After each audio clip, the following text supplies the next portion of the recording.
I denne videoen øver vi på temaet lover, rettigheter og rettsstat. Del 1. Si din mening. Bør røyking være forbudt i hjem med barn? Ja, jeg synes det burde være forbudt. Barn skal ikke puste inn røyk hjemme, det kan skade helsa deres på lang sikt. Foreldre må ta ansvar for miljøet barna vokser opp i. Jeg mener man kan røyke ute, eller et annet sted, men ikke i nærheten av barn. Det handler ikke om å straffe folk, men om å beskytte de, som ikke kan beskytte seg selv. Skal mobiltelefoner være forbudt i klasserommet? Ja, jeg synes det er en god idé. Elever blir lett distrahert av telefonen og følger mindre med i timen. Når læreren snakker, bør man fokusere på undervisningen, ikke på skjermen.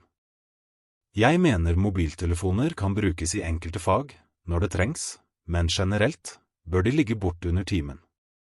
Det gir bedre læring og mer ro i klasserommet. Hva synes du om salg av alkohol og tobakk til mindreårige? Jeg synes det er helt riktig at det er forbudt. Barn og ungdom skal ikke ha tilgang til alkohol eller tobakk, fordi det kan skade kroppen og skape avhengighet. Mange unge vil prøve, fordi de er nysgjerrige, men voksne må være ansvarlige og følge loven. Jeg mener også at butikker som bryter reglene, bør få strengere straff. Hva synes du om regler og grenser i samfunnet? Jeg mener regler og grenser er nødvendige. Uten regler ville alt blitt kaos. Regler beskytter oss og gjør samfunnet trygt. Selvfølgelig kan noen regler føles strenge, men de fleste er laget for å hjelpe folk til å leve bedre sammen. For meg handler rettferdighet om balanse. Regler bør være tydelige, men også rettferdige. Del 2. Snakk sammen om et tema. Samtaletemaer. Hvorfor trenger vi lover og regler i et land? Hva hadde skjedd hvis vi ikke hadde regler? Synes du at straffene i Norge er for milde eller for strenge? Bør politiet være mer synlig i gatene? Tror du det kan gjøre samfunnet tryggere? Hva kan vi gjøre for å forebygge kriminalitet blant ungdom? Hvilken rolle spiller familie og skole i dette? Bør det være lov å røyke hjemme når man har små barn? Bør mobiltelefoner være tillatt i klasserommet? Er det en rettighet å bruke dem, eller et problem for læringen? Synes du at alle får lik behandling i rettssystemet i Norge? Eller har noen fordeler på grunn av økonomi, bakgrunn eller status? Er ungdom i dag modne nok til å ta ansvar for egne handlinger? Hva synes du om at staten bestemmer hva som er lov og ikke lov i hjemmet, for eksempel alkohol, barneoppdragelse eller husdyr? Hvor mye frihet bør folk ha i sitt eget hjem? Hvis du synes noen av spørsmålene var litt vanskelige, kan du skrive hva du mener i samtalefeltet i denne leksjonen og lese hva de andre elevene har skrevet inne i kurset. Du finner også mange gode eksempelsvar under PDF-filen i den siste leksjonen. Del 3. Ta stilling til en påstand. Innvandrere som begår kriminelle handlinger, bør sendes ut av landet for å sone. Jeg forstår hvorfor noen mener det, men jeg synes det er en vanskelig sak. Alle som bor i Norge må følge lovene, men jeg tror ikke løsningen alltid er å sende folk ut. Noen har bodd her lenge, har familie og barn. Det viktigste er at de får en rettferdig straff og en sjanse til å forbedre seg. Hvis man gjør alvorlige forbrytelser, kan det være riktig å utvise, men ikke i alle tilfeller. Den kriminelle lavalderen bør senkes. Nei, jeg synes ikke det. Barn og ungdom gjør feil, men de trenger hjelp, ikke fengsel.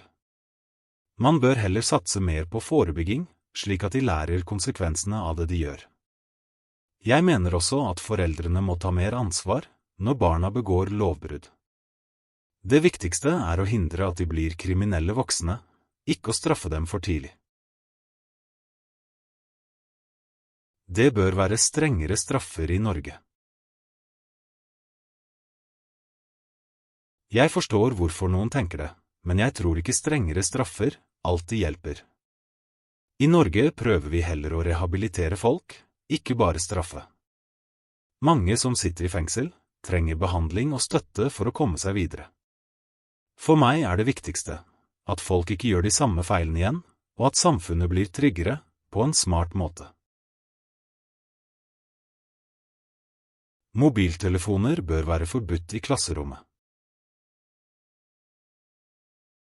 Ja, det mener jeg. Elevene mister lett konsentrasjonen når de har mobilen framme. Undervisningen blir bedre når alle følger med og deltar. Mobil kan brukes som et verktøy i enkelte fag, men ikke hele tiden. Foreldre bør straffes hvis barna deres begår kriminalitet. Det kommer litt an på situasjonen. Foreldre har ansvar for å lære barna rett og galt, men de kan ikke kontrollere alt. Hvis de ikke bryr seg, eller lar barna gjøre hva de vil, bør de få en advarsel eller oppfølging. Men jeg synes ikke man skal straffe alle foreldre automatisk. Straffene for vold i nære relasjoner bør bli strengere. Ja, helt klart. Vold i familien er alvorlig, og det ødelegger liv.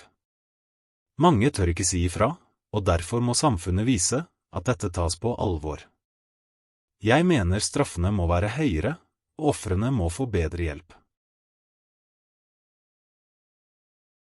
Folk har for liten respekt for lover og regler i dag.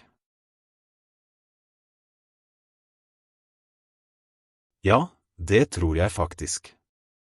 Mange gjør som de vil, og tenker ikke på samfunnet. For eksempel ser jeg folk som kjører for fort, kaster søppel eller jukser med skatt. Jeg mener respekt for lover må læres tidlig, både hjemme og på skolen. Hvis alle tar litt mer ansvar, fungerer samfunnet bedre for alle. Nå er det din tur. Velg 1 eller 2 påstander og si din mening høyt. Forklar hvorfor du mener det, og gi et eksempel. Vil du øve med andre? Bli med i vår Facebook- eller WhatsApp-gruppe for norskprøven B1-B2. Lenker finner du under videoen.